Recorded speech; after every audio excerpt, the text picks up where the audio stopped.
Well, hello there. Good morning, good evening, good afternoon to you, wherever you might be in the world. Welcome to Lorena's Labyrinth. I'm Anah Parreli. If you're joining me today for the first time, you will probably not be aware that I actually put timing chapters into the description so you can jump from one place to the next, just in case I end up going on a drone or waffling on about something that you're not interested in. You can just jump to the area that basically is what you're here to watch. So all the slides have got names, as I say, timing chapters. But if you are new to the channel and you just want to run through it, thank you very much. I appreciate it. And same with returning visitors. If you find the content useful, please, I'm starting to become like one of those people that I see on other channels, which is if you like the content, but only if you like the content, please do give it a like, a thumbs up, because that would be very much appreciated. Anyway, a bit of background here, of course. I developed this playlist so that I could share with you information about buying crystals, particularly when you're buying them online, because this seems to be the way the world is working these days. And, I had information many years ago. I used to sell crystals. I used to know a lot of retailers, used to know a lot of prospectors, all that kind of thing. So to me, it's actually a form of revisiting the past, but it's actually awoken that little bit inside of me. I love crystals. And I've always been around them, actually, even when I was a child in the Australian areas, remote areas. And so one of the crystals that I did grow up there, within the region, the vicinity, was actually tiger iron, also hematite and tiger eye, amongst others. So today we're going to be talking about tiger iron, and of course my experience is with the Australian, particularly the West Australian tiger iron. But you are invited to contribute if you live somewhere where there's tiger iron, because I know there's other places. You might have your own experiences and knowledge to bring to the table. So I think the first thing that we should talk about is really how absolutely luscious tiger iron is. It is just stunning. When you see the golden parts of it, that's actually the tiger eye that's inside of it, and the deep red bits are actually, I believe, red jasper. Now, I don't have any stock here at the moment of tiger iron. I've had it in the past, and anyway, so my plan is actually to go and buy some. But what we're looking at here anyway is this slice of it where you can see the layers.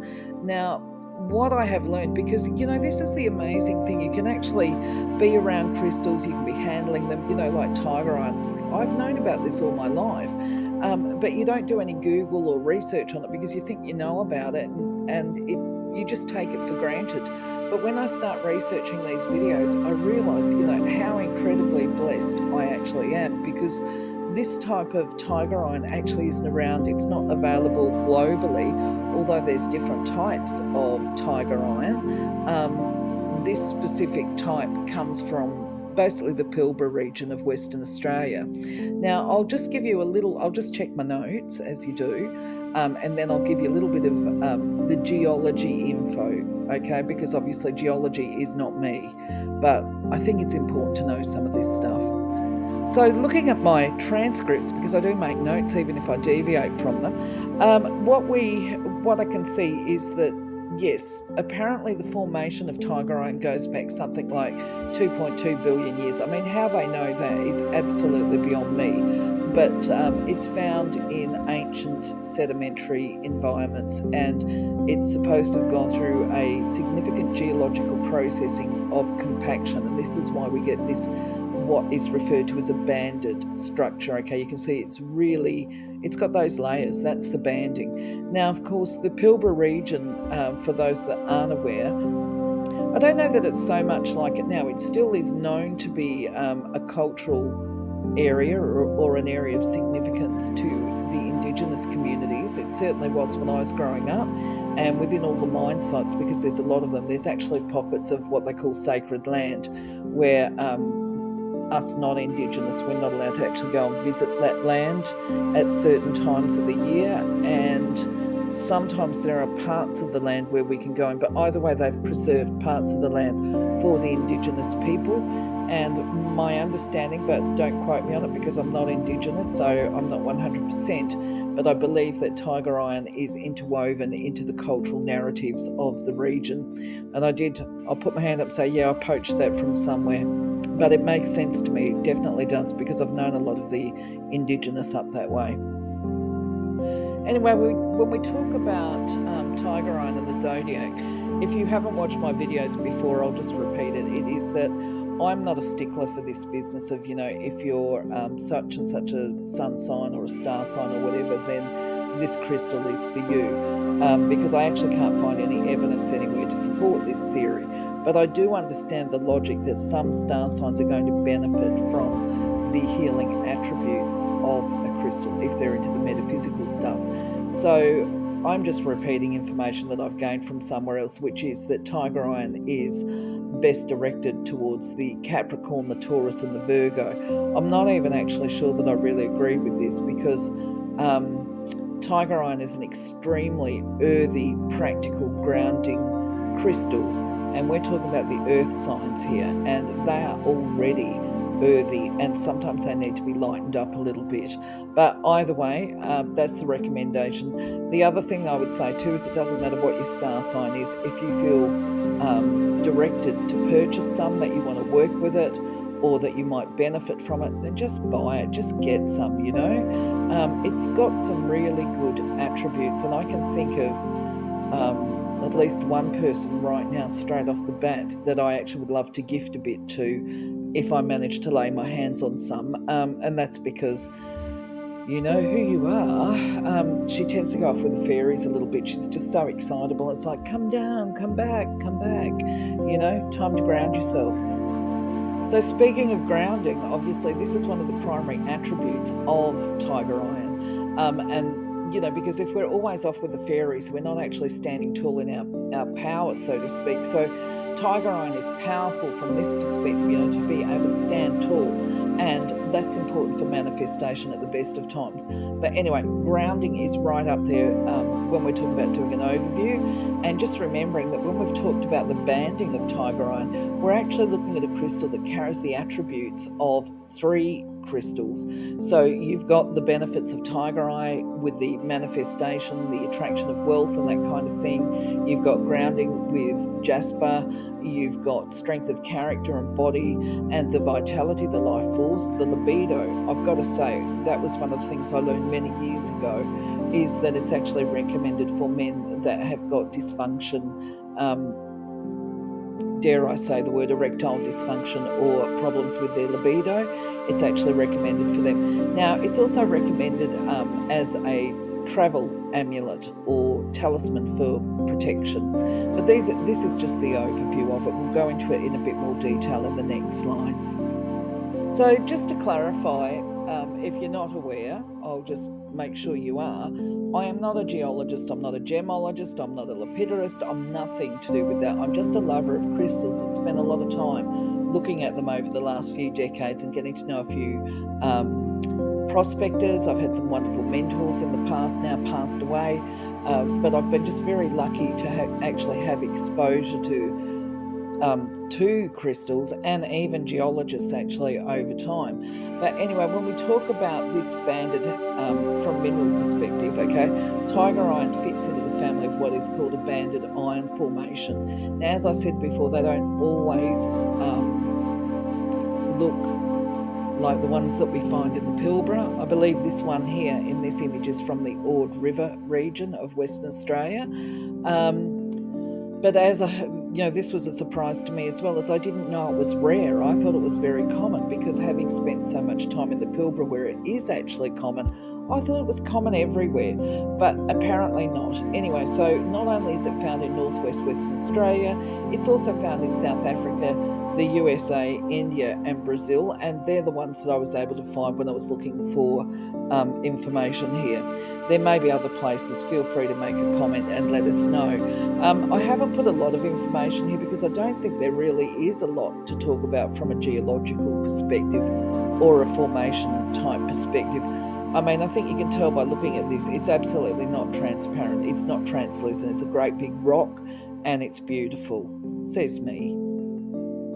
So really, as far as buying tips, normally I would put that up, but actually there's not really a lot of buying tips that I've got for you, because basically I don't believe that it's actually faked. I don't think it's possible to fake it, and that's just my understanding. And I also don't think that tiger iron is that well known, so there's not a huge demand for it.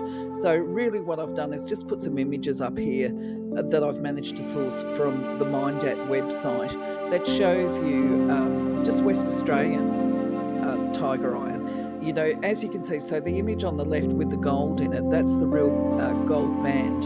You can see the tiger eye there, which is just absolutely stunning. The other image, of course, with the black up the top, that of course is basically the banded tiger iron images. There's plenty of that around online. When you start Googling West Australian tiger iron, you'll find lots of these types of images. The only thing that I did to make things a bit different was that I identified the difference between, I hope I have, by putting up these images of the jasper, where you can see there's banding there, but it's not tiger iron, okay? It doesn't have tiger eye on it.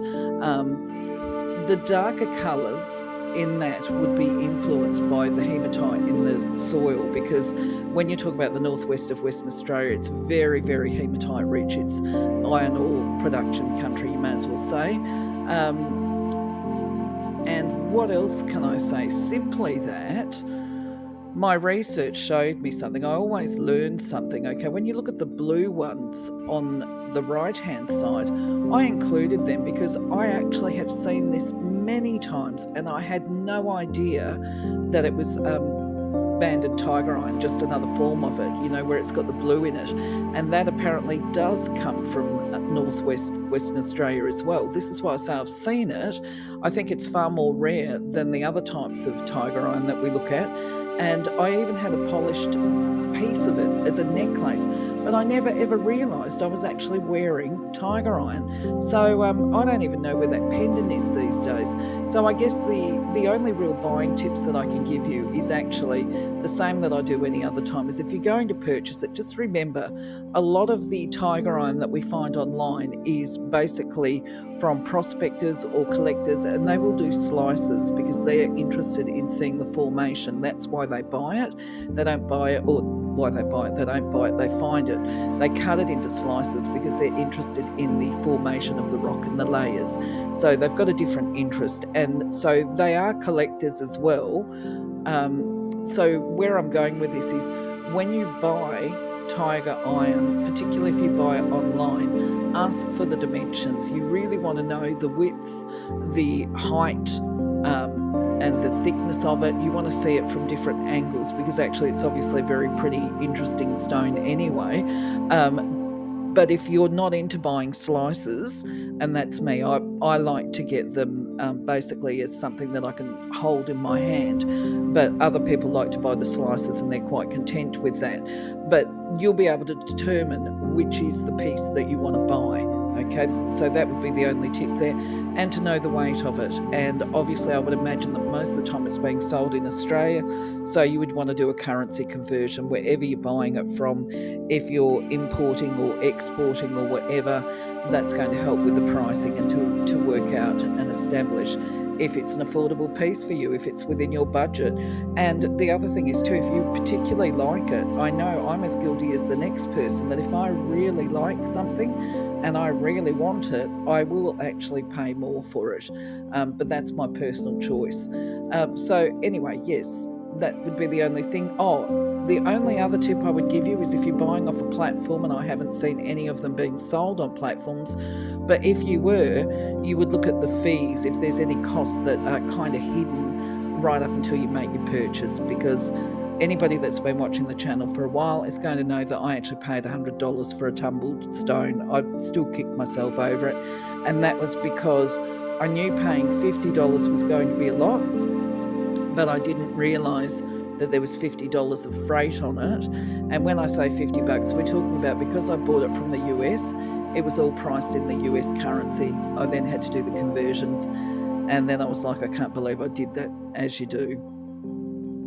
So at this point in time for this slide, you may actually notice a difference in the audio quality and consistency of the video, but I'm going to leave it as it is because I want it to actually stand out here for you, that since recording the original video, I have actually spoken to Glenn Archer, who I've talked about in other videos.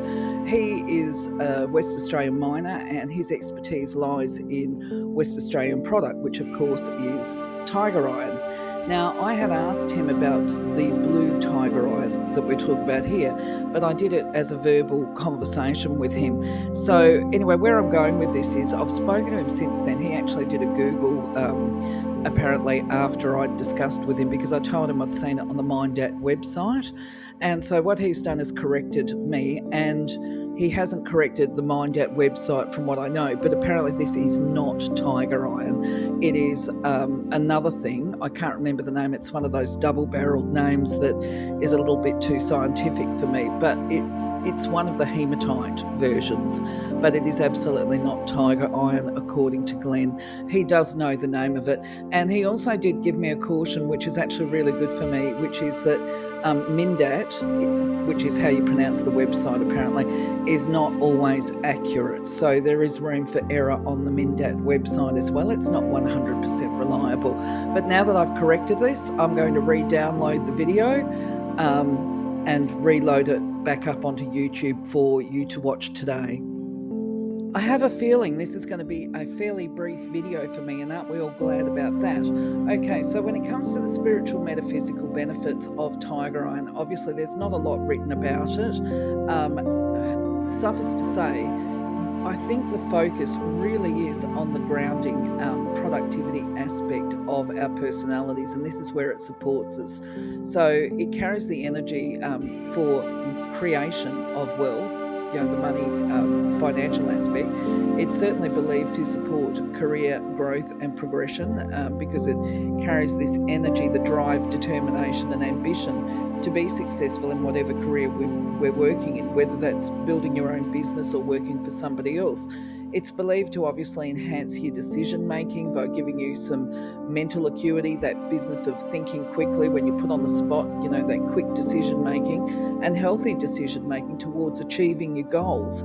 It is also, because of that red jasper and the base chakra associations, it's believed to support your life force, will to live, vitality, build upon strength and endurance. As I said, it's especially recommended for men with issues around libido, and it's believed to inspire and motivate a person into action. So if you've had your head in the clouds for a while and thinking about a business dream that you want to achieve or whatever, but you've been delaying and making excuses and putting it off, it's said to actually, Sorry, I needed to cough. It's said to actually dissolve procrastination, and throughout that process, obviously, it's believed to maximise personal happiness and feelings of success. But we'll talk about the emotional benefits in a moment. So before we talk about the physical and emotional metaphysical benefits, it needs to be very clearly outlined that there is no evidence to support these claims. These are just claims, okay? You could use your crystals in conjunction as a complement to whatever medical treatment that you're currently receiving, but you would not be advised to disengage from your health professionals, okay? If you suffer from any of these conditions or whatever, then maybe you can give it a little bit of an experiment, see if symptoms are reduced or whatever, and let us know how that goes, of course. So when we talk about the potential metaphysical benefits of tiger iron, basically red jasper's energies are said to help increase the focus, your strength, that capacity for endurance and determination, and that includes physical endurance as well. And it helps to really push ourselves into physical action instead of sitting around thinking and not doing. So from that perspective, it's considered to be an activator. It mobilises a person into action. It's supposed to benefit people with blood conditions and disorders, and to rejuvenate and oxygenate the blood supply, and to support the absorption of minerals and vitamins, especially minerals such as iron. If people have got genital or reproductive dysfunction and disorders and ailments, it's said to promote health there, good health and function. If people have got skin disorders and viral infections, including herpes, shingles, chickenpox, cold sores, things like that, it's supposed to be beneficial. I'm not, I've got to say, look, I really don't know how they've come to this conclusion. This is not my experience. This is just stuff that I've researched. I think if you're suffering from any of them, you would give it a shot, I'm sure. I would imagine with something like a cold sore that you might actually clean your stone and perhaps rub your cold sore. And I'm thinking actually, maybe even if you had styes on your eyes, you could do the same thing, but you would need to make sure that you rinse off your tiger iron in between uses, give it a clean. I have added that I believe that it's going to be helpful for neural repatterning because it's said to support things such as focus, study and learning. Okay, when we're doing that, we're actually repatterning our brain. We're creating new ways of thinking and doing and being. And that, if you know anything about your neural pathways and stuff like that, that's building new neural pathways. So I would imagine it's quite good for that. I would be willing to give it a try. It's also believed to strengthen the immune system and to guard against infection as well.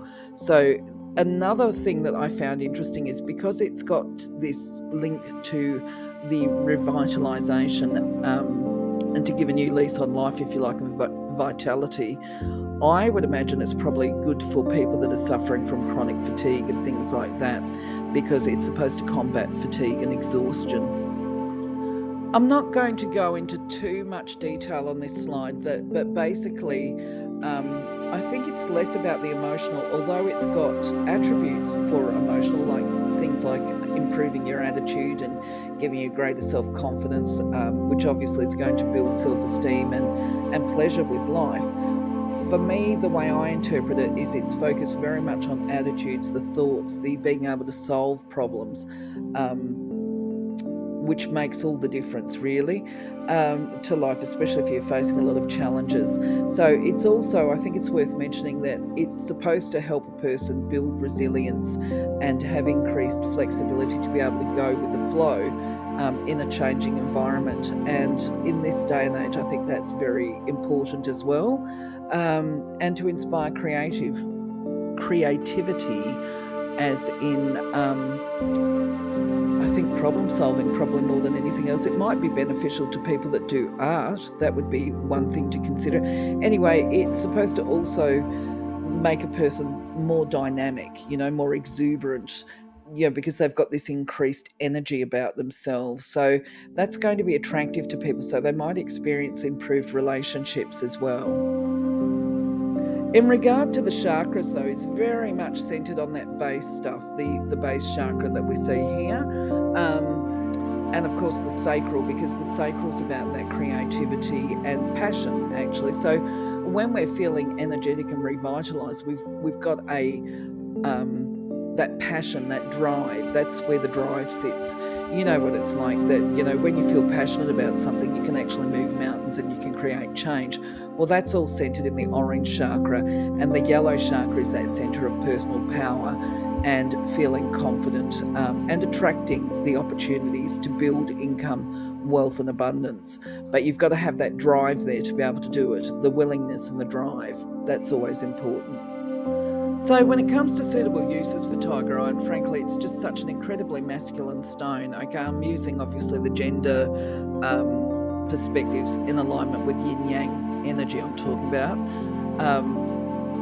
But it's certainly, because of being in the Pilbara and growing up there, you've got these real men's men up there, very masculine, and it kind of promotes that, I believe. But anyway, look, it makes a wonderful ornament if you've got some big pieces. As I said, back in the day, we used to have things like tiger iron and tiger eye as bookends, to hold your books in place. A lot of the times people didn't even bother polishing them because they're actually really quite pretty on their own. They're just rather striking. When it's created into a pendant, tumblestone, palm stones or whatever, it's perfectly suitable for carving. I'm not sure. I probably should have spoken to somebody that I know that's a prospector that does cutting of the tiger iron. I don't know how hard it is as far as carving it, but you can find it as spheres. You can find it obviously as cabochons and pendants, palm stones, all that kind of thing, as you see here. I even managed to see some as a as the puffy hearts that they're selling at the moment. I can't see myself buying a puffy heart, but I guess they would be perfect for meditating or a gift for a woman who's struggling. Not just a woman, actually, anybody that's struggling and going off with the fairies that needs to be wearing something in their pocket or whatever to help them remain grounded and focused on achieving their goals. If you're thinking of, if you're a guy and you're thinking you might benefit from an enhanced libido, you could certainly wear a palm stone in your pocket or whatever. You could use it like a worry stone.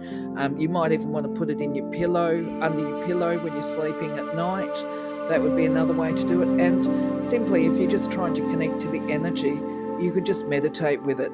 Now, I must say, I don't believe it would be suitable as an elixir. For those people that like to make elixirs, I don't think you would, because it's got tiger eye in it. And from recollection, I think tiger eye is actually toxic.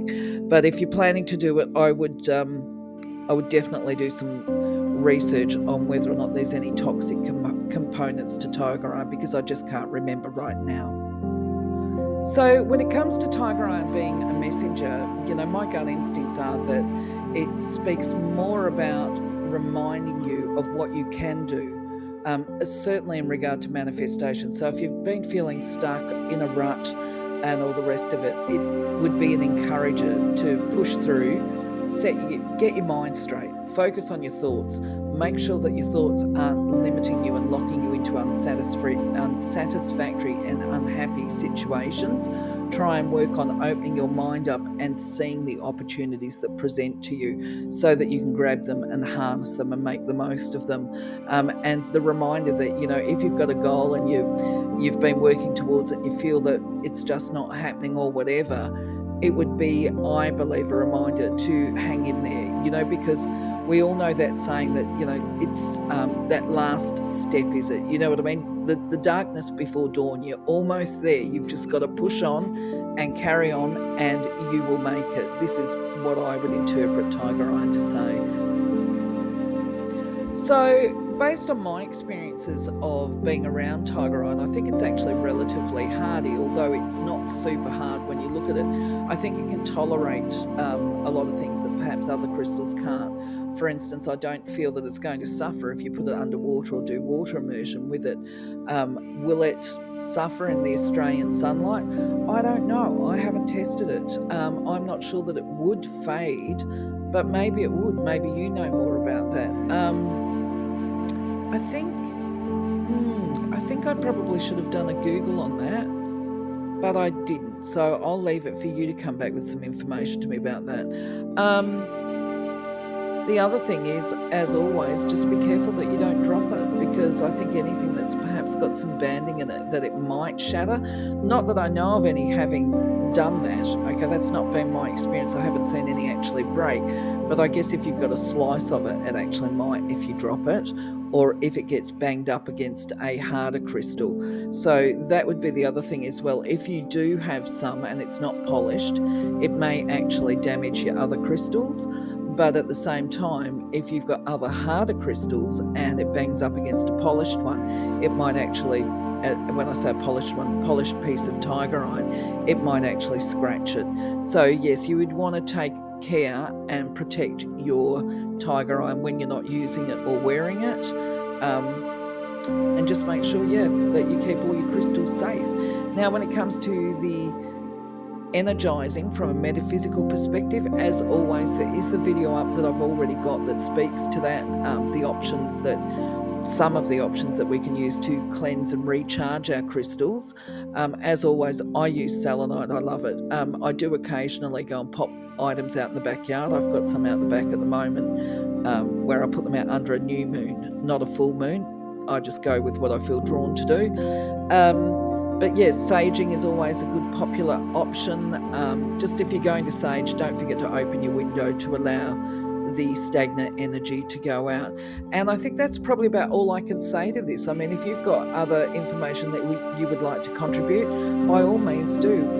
I speak for all of us when I say I'm sure we will all be very happy to hear what you might be able to add to the conversation. For now, though, my friends, I'm just going to say, look, thank you very much for being part of my journey. If you've made it this far, as always, congratulations, well done, because I realise sometimes it can be a little bit dull and boring. But in the meantime, like I say, take care, have a wonderful day, blessed week, catch you on the next video. Bye-bye for now.